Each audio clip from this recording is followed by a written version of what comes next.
topics and opinions expressed in the following show are solely those of the host and their guests and not those of W4CY Radio, its employees, or affiliates. We make no recommendations or endorsements for radio show programs, services, or products mentioned on air or on our web. No liability, explicit or implied, shall be extended to W4CY Radio or its employees or affiliates. Any questions or comments should be directed to those show hosts. Thank you for choosing W4CY Radio. Draw me close to you, never let me go, and lay it all down again, to hear you say that I'm a friend. Hey, the Almighty Creator desires a deep personal relationship with you. My name is James Robertson. I'm a researcher, publisher, and teacher regarding the matters and truths of the Almighty Creator, whose true name is Yah, the eternally self-existing. I've been actively serving him since 1993, over 32 years. If you're not actively serving Yah, then by default you're serving Satan. My objective is to show you how you can make a big difference on earth and qualify for a position of high esteem in heaven for eternity. It's important to understand that as a believer, just being good is not the point. It's relationship with Yah that counts. Without this, you will be in a very unpleasant place in heaven with no way out. My aim is to show you how to get close to Father. If you're a good person without a clear relationship with Yah, then you are in a spiritual no man's land, and you will not enter heaven when you die. The Creator has said regarding unbelievers, why would I want someone to spend eternity with me when they do not believe I exist? Yah is calling everybody on the planet to be involved and serve him and help him to have victory over Satan. Fundamentally, we each need to learn to see things on earth from Yah's perspective. Please visit my website at www.endtimeissueministries.org or email me on james@endtimeissueministries.org for more information, for me to pray with you or pray for you, answer your questions. So today I'm going to talk about the essence of my message for the Jews, part 4, overview. If you're a Jew, a Yehudi, particularly an Orthodox Yehudi, I urge you to listen to this broadcast to the end prayerfully and then to pray the prayer at the end. This broadcast represents a headline view of most facets of my teachings as they apply first and foremost to the Yehudi.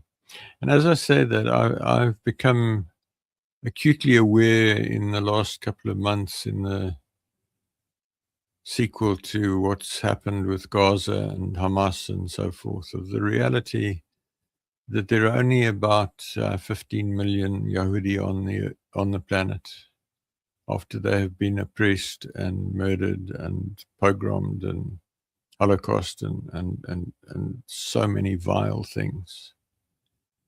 And I have it that it's true that the Yehudi people have a special place in the heart of the Almighty Creator.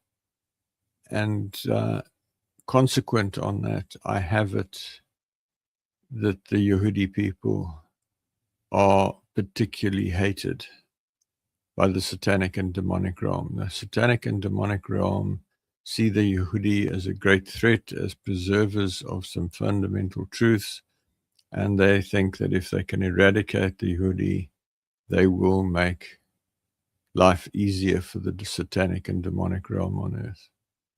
So I hope that if you're a Yehudi and you're listening to this, that you understand where I'm coming from, which is a deep affinity for the Yehudi people. I believe that I've been told by the Almighty that my bloodline descends from Moshe, Moses, through Gershom, and that my family were part of the 10 tribes, or went with the 10 tribes when they left Israel with the first exile and never came back, and they migrated north into Russia and then west into Europe. And my forefathers ended up in Scotland. And so I see myself as not strictly a Yehudi because I don't come from Yehuda, but I see myself as a Yehudi at some level. And there are many that should see themselves as such and don't. So this is based on the article 2021-0107, The Essence of My Message for the Jews, Part 4, and continuing, the blessings of belief and the curses of unbelief. Those who do have true belief are blessed at some level with regard to healing, wisdom, protection, provision, favor, etc. But all of these require some measure of living above sin. Judaism has in large measure walked in this, but as noted above, this is slipping away. In a few hundred years, without a massive change, we will slip again into barbarism and satanic and demonic ways. Those who are not filled with the Spirit of the Almighty will be led by the demonic and not by the Almighty. Then my next point is virginity is set apart, in other words, in Hebrew, Kodesh, in English, incorrectly, holy. And a woman may covenant with only one man. Women are born with the seal of virginity, the hymen. Therefore, they may only covenant, have intercourse with one man unless they are widows or truly divorced. Adultery is sex with a woman who is one with another man. Men may covenant with, cover, protect, and provide for more than one woman. There are many errors in teachings with regard to the relationship of men and women today. Yehudi have greater clarity on this than Christians. Note that this does not prevent women from being powerful leaders. See the article on the website about the Virgin's Covenant, and there's also a message on the website about handmaidens of Yah, powerful women who serve Yah in their own right. And it's very clear to me, and it seems from what I've learned about Israel in the last few months, that this is recognized to some extent in Israel. That spiritually, men and women are equal. There is no basis to treat women as second-rate citizens. There is no basis to make them wear veils so that only their eyes show. There is no basis to make them wear head coverings on a daily basis. And there's certainly no basis to deny them education, etc. So there's a lot of things that are not associated with the Yehudi, which just are plain wrong about what the world does in terms of treating women. And then it's acceptable for more than one woman to covenant with one man. In light of the seal of virginity, it is acceptable and was in fact the design intention of the Almighty for a number of women to covenant with one man. However, in modern society, most women cannot handle sharing, so this form of marriage is mostly impractical. This does not alter the fact that it is powerful and pleasing to the Almighty when it works correctly. If you look under the page Men and Women on the website, you'll find an ebook, about 360 pages, the scriptural definition of marriage, adultery, and divorce, which is a very thorough biblical analysis. When I say biblical, Protestant Bible analysis. And there's much more to it than that. I've been down the road of having several wives, and it's extremely difficult. The women in this society, in this era, aren't geared to it. They're not brought up with it. They find it threatening and offensive. And my advice to any man who is contemplating taking a second or third wife is that I suggest you beware. Would not recommend it as a general principle. And then it turns out that Father says that there are 7 times more women than men in the body of true believers and in high places in heaven. See the webpage, Single Woman Believers, 7 times men. This is important in the context of Judaism, where there's a tendency for active religion to be dominated by men, and in some respects to be a bit harsh in that area. Rick Joyner, who's been on several visions taken to heaven, reports that there are many more women than men on thrones in heaven, and that there are many more women than men in the battle of the last days. And if you're a man, that should be a sobering and challenging statistic. If you're a man and you at some level claim to be a believer,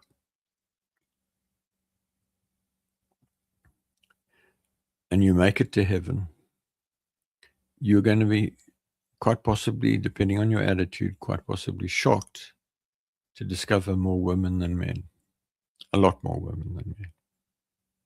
And if you're a man who treats women badly, treats women as second-class citizens, treats women as chattels to be owned and used and abused, and somehow you're a believer, I have to say to you, you would be advised to get a wake-up call now than get to heaven and find that you're in a complement of people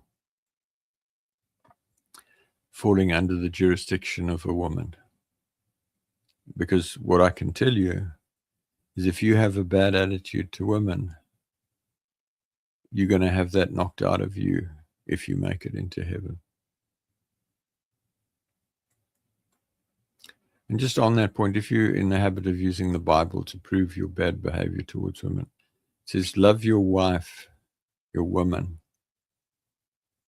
as Yahushua loved the body of believers and gave his life for them.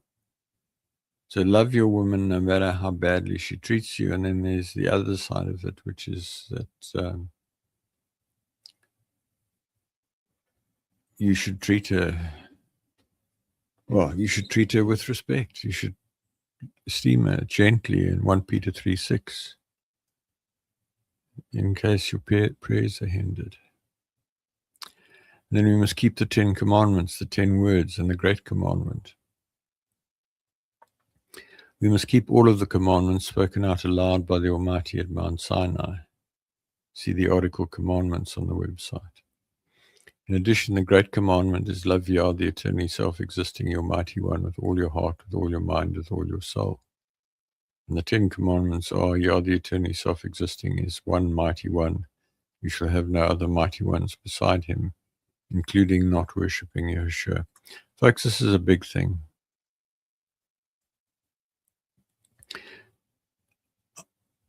There are a lot of committed Christians who believe that Jesus is God.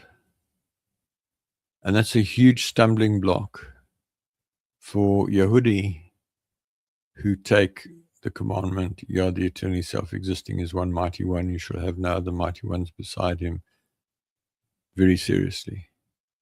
And it's keeping you from experiencing the fullness of what is today available to you as a believer. Yeshua is a man, was never Yah.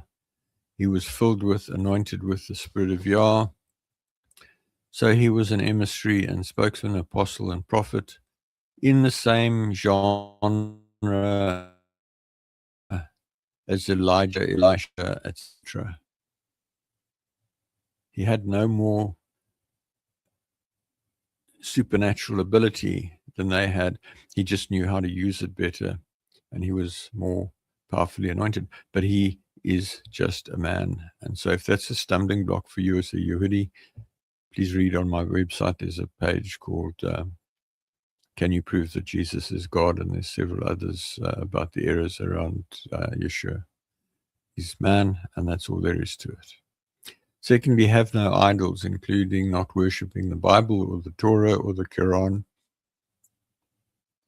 etc., as the word of God or similar, not worshipping the cross, which is actually a stake.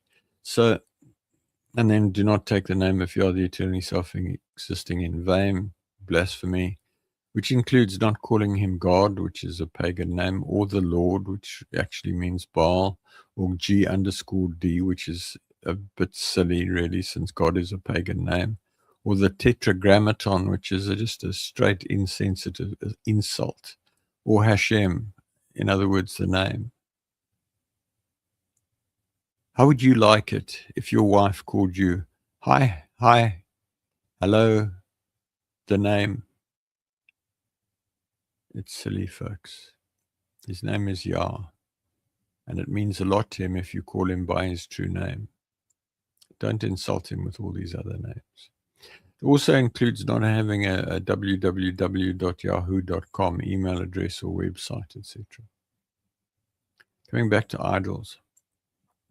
As a Yehudai, there's a bit of an issue there in the sense that you've put the Torah up on a pedestal and in a sense you worship it. You give it undue esteem. It's a collection of writings by human beings, not Moshe. It's a useful reference and it contains some inspired text, but not a lot of it.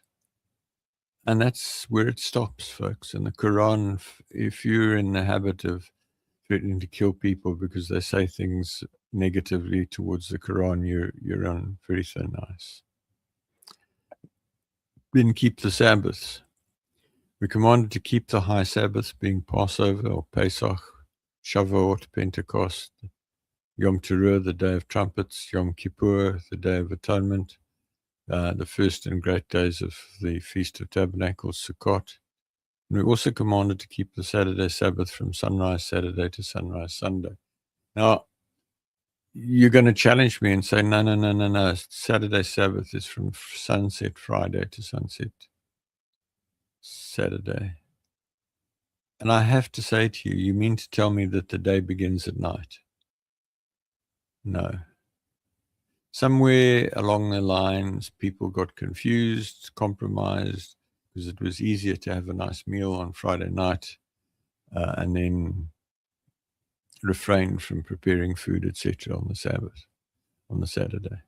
No, Yah says the Sabbath begins at sunrise on Saturday to sunrise on Sunday. But having said that, the majority of Yehudi are not really in breach of that because they don't actually go to work after sunset on Saturday, so they kind of comply. Keeping the Sabbaths is the most costly and most direct offering that you can give to Yah, and the Yehudai do that better than pretty much everybody else on the planet, which is why they're blessed. The Seventh-day Adventists are pretty good at that, which is why they're blessed. But there's a big piece that by keeping the Sabbaths, Yah will bless you. Commandment number 5, honor your father and mother, and if you curse them, you will die. Recently had interaction with a chap who was badly treated by his father during childhood, a lot of resentment, a lot of anger. And I had to say to him, my friend, commandment is honor your father. Don't swear at him.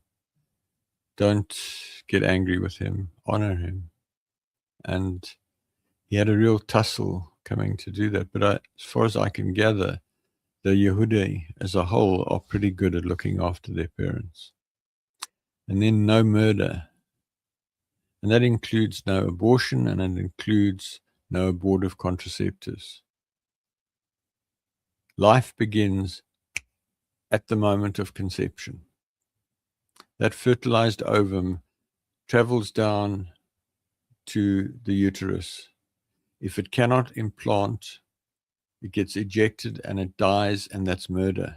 If you have been using abortive contraceptives, be it loops or coils, or using chemical contraceptives to abort, to prevent conception, you're a murderer. You will spend, if you're a believer, you're a murderer. When you die, if you haven't repented, you will spend time in hell as a murderer. And then no adultery, which is about men having sex with women who are not virgins, given to themselves.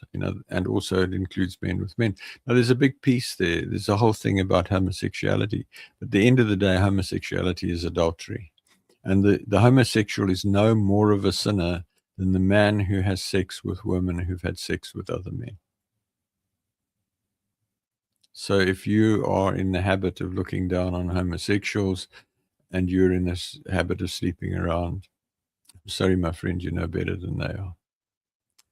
Then no stealing, and that includes taking tithes and offerings while preaching and teaching lies. And This is less of an issue for the Yahudi, although it probably does have a bit of a bearing, but certainly in charismatic Christianity in particular, and Christianity generally, you have a lot of pastors, priests, whatever you want to call them, taking up offerings for the church, out of which they draw their salaries. And they're teaching lies. They're teaching that Jesus is God. They're teaching that the Bible is the living word of God without error. They're teaching that a man can only have one wife. They're teaching and. So if you're a person who is taking tithes and offerings and teaching those lies, you're a thief. It's fraud. There's no false witness and no lying. It includes not teaching and preaching lies in the synagogue, the church, or the mosque, or whatever. So to the extent that you're teaching lies, you're a liar. Moshe didn't write the Torah before he died. The stuff that talks about what happened after he died was written by somebody else. And if you're going around telling people that the Torah is given by Yah, inspired by Yah, I'm sorry, you're a liar. And then and by the way, that applies to Muslims with the Quran as well. And then no coveting and no lusting. Fairly self-evident. If you're looking at somebody else's wife and having thoughts of having sex with her, you're lusting. If you're looking at a woman who is not free to marriage and coveting her, it's lusting. If you're looking at a car that you can't afford and intensely wanting it, it's lusting. So breaking any of the above leads to judgment either in this life or in the life to come. We're required to live free of all of these sins. Then prayer, worship, and fasting are vital. It's vital to pray regularly. In fact, pray in the Spirit without ceasing. Worship regularly and fast regularly. Fasting is a vital component of drawing close to Father. I advocate at least 7 3-day water-only fasts at weekly intervals as an absolute minimum, at least once a year for at least 7 years. If you want to push the envelope a bit more, you can do 14-day fasts or 21-day fasts. With a 21-day fast, if you want to go a little bit easy, you can take soup or fruit or whatever, which is apparently what Daniel did in the book of Daniel. You must take plenty of water, otherwise you'll damage your kidneys. And for example, when I fast, I take a small portion of bread and a half cup of red grape juice, morning and evening, rehearse the covenant, so that I am taking my medication on a stomach that contains something, otherwise you will damage your stomach. So there's some things that you can do there. And even if you don't have to take medication, you can still take the bread and wine of the covenant morning and evening during a fast. Then the 7 components of drawing close to the Almighty Creator. There are 7 major elements in drawing close to the Almighty. If you go on the website, in the top left-hand corner, there's the word home. Just to the right of the word home, if you look carefully, there's a tiny little triangle. Hover your mouse over there and a little drop-down menu will come down. And this, I think it's the second or third item down the list, the 7 components of drawing close to Yah. Click on that. You can read it online on the website, or you can download a PDF or a Word docx and have it printed, or just read it written under quite a strong anointing. The 7 components of drawing close to the Almighty. I strongly recommend that if you're serious, you get it, you read it, you apply it. And then prayer. There's a couple of pages on the website that give a whole lot of sample prayers, not prescriptive, examples of what you can pray. But it's vital. If you want to get close to Father, you have to pray. And again, at some level, the Yehudi are probably better than this, than a lot of other people. The Muslims do their 5 daily prayers. There's some challenges around that. And then fasting. You cannot really get close to Father without fasting. I only started to really get revelation and grow dramatically. When I started fasting, I went on, effectively ended up being 9 3-day fasts at 10-day intervals, seeking truth. And it just started. The names, Christmas, etc., the Sabbath. So I strongly recommend, and in the first part of the 7 steps is decision. Make a decision that Yah is real. Make a decision you want to get close to him. Until you've made those 2 decisions, the rest of it is futile. If you don't have a deep revelation of the reality of the Creator, it's kind of difficult to pray to him and fast to him. Then cleansing, which includes deliverance from demons, is a whole process in this document about symbolically shaving or really shaving your body, not your head if you're a woman, not your eyebrows, head if you're a man. Immersion, triple immersion, anointing your body with the blood of the covenant, anointing your body with the oil of the Spirit. Some radical stuff, a whole lot of spiritual audit, a whole lot of processes designed to get rid of the defilement of this world and get much closer to Father. Then worship. Again, if you want to get close to him, you need to worship every day. On the website, recommended worship songs, again, there's about 3 or 4 web pages with songs on them. It's a total of about just over 70 songs that you can download a zip file, or you can download them individually.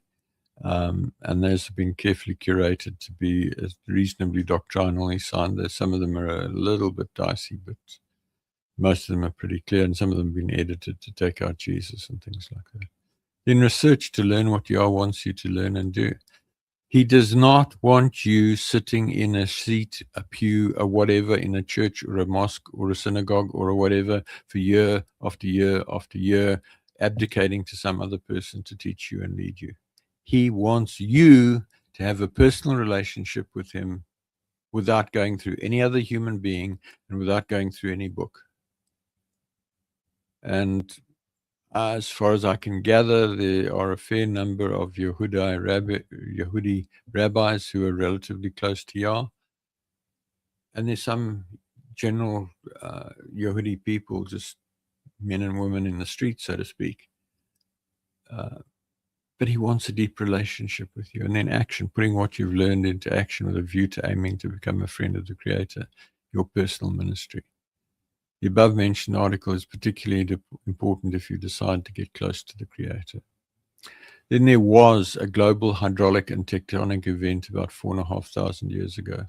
It is so that there was a worldwide hydraulic and tectonic event, also known as the Flood, in which the entire planet was submerged in water as a consequence of an ice comet impact. The surface of the Earth was then totally mashed up, and the Earth expanded, draining the water off the continents. See the web page, Proof of Global Flood, and there's also a YouTube channel, Proof of Global Flood. It's important to understand that reports of finds on Earth that are millions or billions of years old are just plain incorrect. The entire surface of the Earth was formed about 4,500 years ago by the event referenced above. And when I formed, I say mashed up, eroded, deposited, eroded, deposited. You've just got to open your eyes and look all around you, the hills and the valleys, and there is no ways that happened gradually over millions or billions of years. It happened like that in a matter of a year, less than a year. In further high levels of radioactivity were emitted during and after that event, with the result that there were major mutations and diversification of plant and animal species and degradation of human beings. Noah, or Nuh, was about 18 feet, that's 6 meters tall, and his house and grave have been found. It's estimated that there were 20,000 volcanoes unleashed during the flood. It wasn't just it rained and rained and rained. No, an ice comet hit, melted, the entire planet was submerged. The impact disrupted the Earth, knocked the Earth off its vertical axis, knocked it out of its circular orbit around the sun. Massive disruption, massive tectonic trauma, which is manifested in all the tectonic artifacts that you find on the Earth today. So the miracle of the flood is that Noah prepared the flood by building a boat and assembling a representative sample of animals and birds, and survived the flood despite tumultuous seas. Every living thing on the ark was strapped down, and then the Almighty put them into a suspended animation. There's a whole thing of people say, how did Noah have enough food for the elephants and the giraffe, etc.? Well, firstly, he took young animals. Secondly, they didn't take food, or they took a little bit of food, but they didn't take a lot of food. They strapped them down and Yah put them into suspended animation. And when everybody else was strapped down, including the humans, Noah lay down, Yah closed him up and put him into suspended animation. And when the time was ready, Yah woke them up. Tumultuous seeds. The other thing to understand is that Noah took with him a very comprehensive technical library and tools and other artifacts, so that when they landed, they could plant, they could fashion, they took seed so that he could plant. He planted a vineyard, they planted grains for food, etc. They had animals for food. There's a whole lot of practicality around this that we don't read about. It's not in the Bible, and it's not, a lot of it's not anywhere else either. This is stuff that I've been shown. Then all people on earth today are descended from the three sons of Noah. All people on earth are descended from the three sons: Shem, the Jews, the Arabs, the Europeans, the Russians, the Asian Indians, the North American Indians, Christianity, Judaism, and Islam, all at some level serving the Almighty. Some of them yes, some of them no. Japheth, the Japanese, Chinese, Koreans, and other Far East Asian peoples, idolatry and worship of the emperor, and Ham, the youngest of the three boys, most of Africa, and ancestor demon worship, ancestor worship. Now, there's a whole lot that I could share with you about that, but I don't have time to go into all the detail. But the thing is to realize that there are these three bloodlines coming out of Noah, and anything which says that any human being is descended from any of the children of Adam or whatever, not through Noah, it's not true. Really, it's not true. So one of the ironies today is they call it anti-Semitism. It's not anti-Semitism, it's Jew hatred. There are a lot of Semites on the planet apart from the Jews. I regard myself as being a Semite, a Shemite. And I hold, as I've just said, that the bulk, well, that not maybe the bulk, but a significant portion of the world's population are Shemites by descent. Out of the 10 tribes that migrated north, that were sent into captivity and migrated north into Russia, some migrated east, some migrated west. They were blessed because they were serving Yah, so they were victorious in battle. They had more children, they were more prosperous, they were more successful. And so the Shemites overran the areas that I've just spoken of. And that's a whole conversation for another day. And then creation took place in an evolutionary manner over millions of years. It's also important to note that the creation did not take place in 7 periods of 24 hours. The word translated day in Bereshit, incorrectly Genesis in most English translations, relates to a period of time of indeterminate duration. So creation took place in an evolutionary manner of progressive discovery by the Creator as he progressively created more and more complex planets, plants, animals, spirit beings, etc., until he finally created humankind just over 6,000 years ago. See the webpage Our World Today History. There are a lot of unbelievers because of believers who insist that this was all created in 7 periods of 24 hours. it's cognitively foolish. And there's no reason for it to be 24 hours. Why would the Almighty be in such a hurry and then sit back with what we have now? And I don't think that this is really an issue if you're a Yehudi. I think it's just a Christian issue. I don't have evidence of that, but I would think that most, maybe all Yehudi, understand that it's not 7 24-hour periods. And then Christianity does preserve some important truths. As mentioned before, Christianity is corrupt and pagan insofar as it worships a man, Jesus, and idolizes the Bible.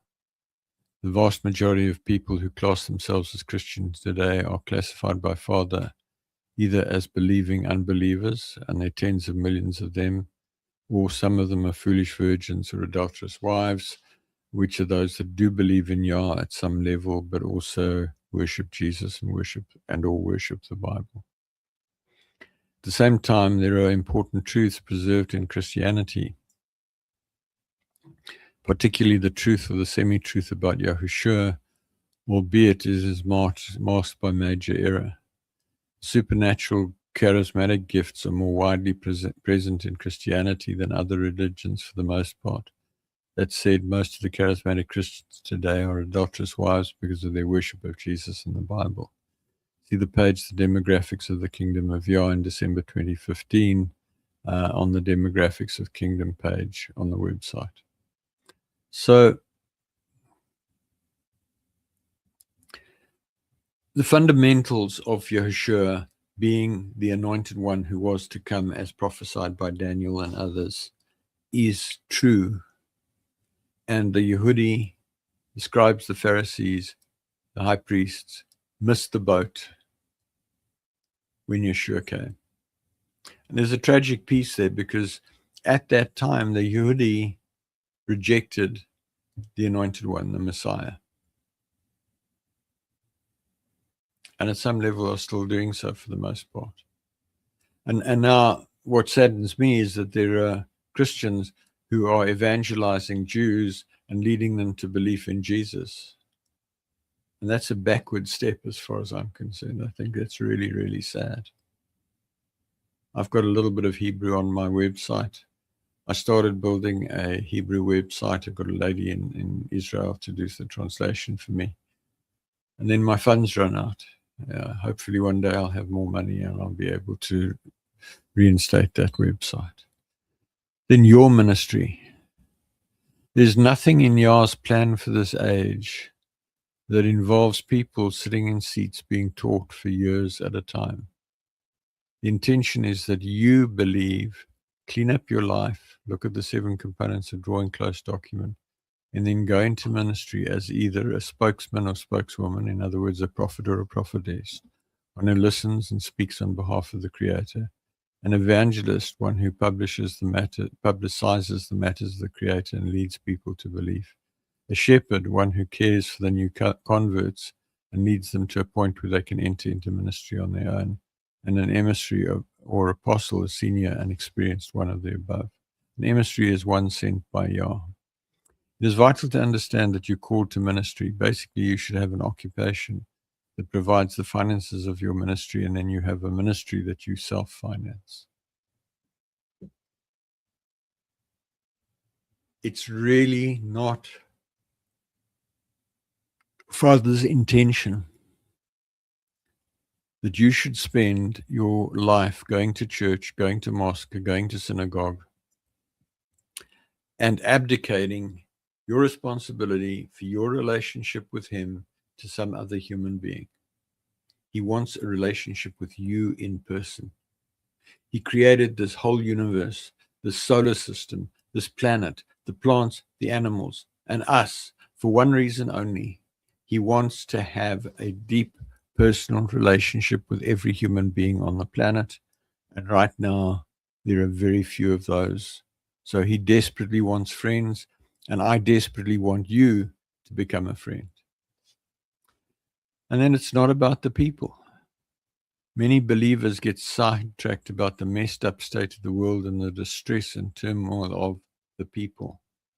The people who are mostly in this distress are unbelievers, and they're there because of their unbelief. I'm sorry to have to say this to you, but Yah is indifferent to their lot. So praying for them and constituting ministries for them is actually a waste of time.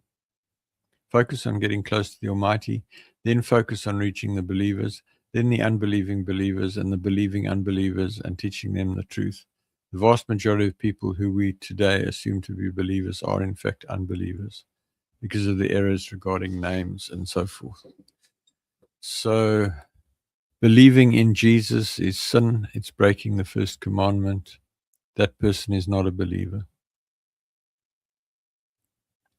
Right now, at the time of recording this, Yah is saying that there are about 1,500,000 true believers on earth, people who at some level have a relationship with him, and quite a few of those people are Yehudi.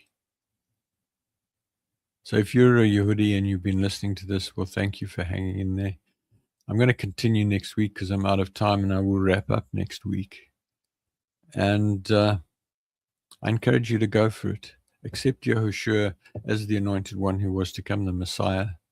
There's a book on the website, The Miracle of Yahushua's Death, which goes into exactly what he did, what he didn't do, and clarifies all the mystique and the wrong thinking about Jesus.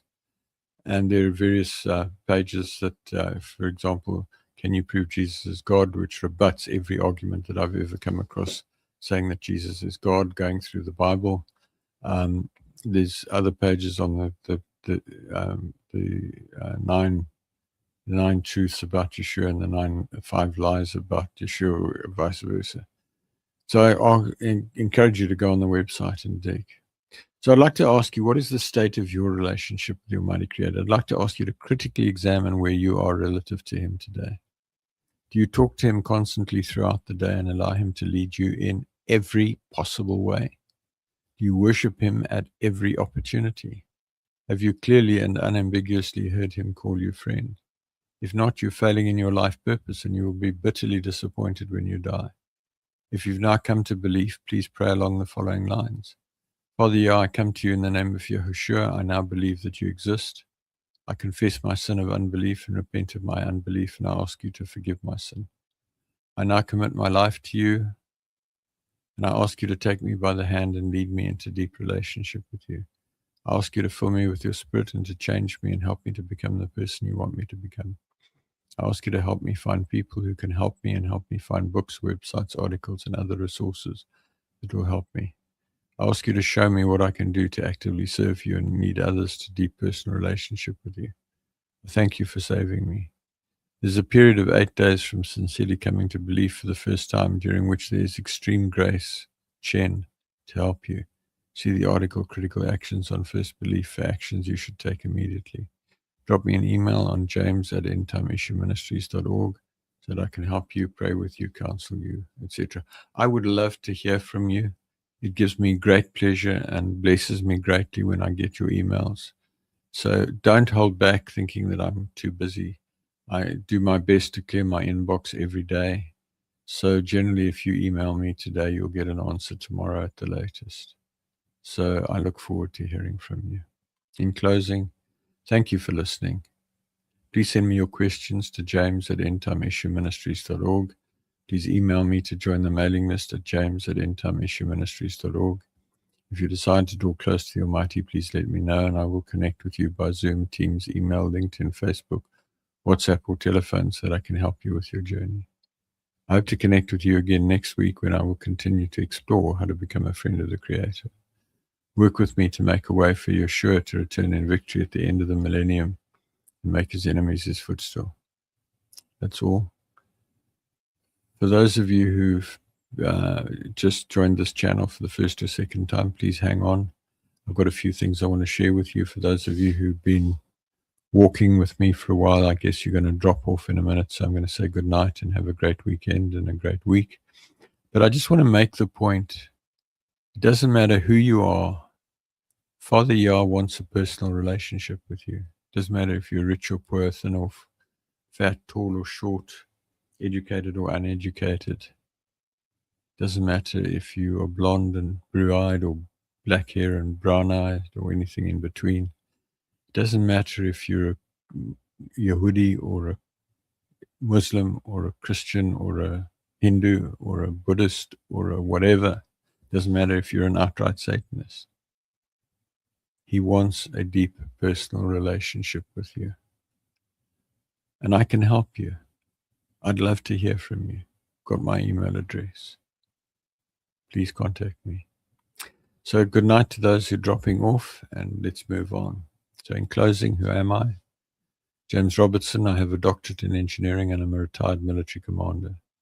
I now work as a management consultant. I have over 32 years' experience of actively seeking to draw close to the Almighty following a dramatic encounter with him on the 12th of March 1993, when he spoke to me audibly in a locked room and I knew for certain that he was real. In learning about Father, I applied my deep-seated aversion to failure born out of an accident in early childhood, coupled to my engineering and military training of rigor in preventing failure, to my seeking of knowledge about Father. This journey led to numerous supernatural experiences, prayers answered, and clear communication with the Creator that forms the basis for what I teach in these programs. See the video, Why Seek Relationship, for an overview of what I believe, and there's also a web page which is Schedule of Beliefs. Please visit my website at www.endtimeissueministries.org. The ETI version of the Bible with correction of translation errors is on the ETI Bible version page. Recordings of nearly all of the teachings broadcast so far. Go to relationshipwithcreatorradio.com or search on Google for Relationship with Creator Radio. Transcripts are on the Transcripts of Broadcasts page. Books with teachings from 1998 till May 2019 are at the Books for Printing page. I publish regular email articles. See email me on james@endtimeissueministries.org to be added to the list or to seek counsel, prayer, or give me feedback. Visit the website and use the article keyword cloud, table of contents, article search, and Google search to locate the information you're looking for. Folks, there's a very substantial amount of information on the website. I've been writing since about 1997, and there's a lot there. All answers to all sorts of questions that you may have. And the article keyword cloud is a very substantial list of keywords which will help you to find what you're looking for. So that's it. I'm out of time. I'm going to say good night. Have a great weekend and a great week. And I'll see you next Friday. Thank you so much. Father, I come to you, lifting up my hands. By your grace I stand, just because you love me. I know your favor. Are you truly aware of how my message applies to the Yehudi, incorrectly Jews? Please listen to my broadcast on w4cy.com internet radio or talk4tv.com internet TV to understand why I say this. This is part 4 of my message. My name is Dr. James Robertson, and I've been walking closely with the Almighty Creator since 1993.